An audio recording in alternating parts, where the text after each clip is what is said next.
Next question, which one of the following conditions are recommended for using sulphate resisting cement? કે sulphate resisting cement જો use કરવું હોય તો કેવી condition હોય ત્યારે આપણે યુઝ કરીએ? તો ફર્સ્ટ છે concrete to be used in foundation and basement where soil is not infested with sulphate.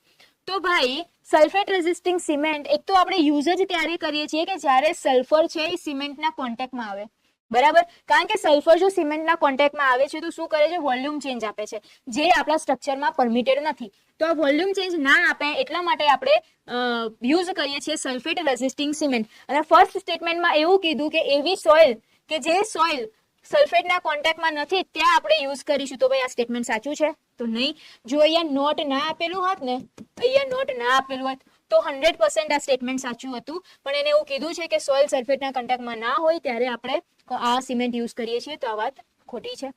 Second statement, concrete used for fabrication of pipes which are likely to be buried in marshy region or sulfate bearing soil. સાચી વાત છે ભાઈ. Sulphate resisting cement આપણે ક્યાં use કરતા હતા? તો જ્યાં માર્શી લેન્ડ હોય અને આપણે પાઇપ પાથરવાની હોય, બરાબર. પછી બીજું હતું સીવરેજ પાઇપમાં, બરાબર. આ બધામાં આપણે યુઝ કરતા હતા. તો આ સ્ટેટમેન્ટ બી સાચું છે.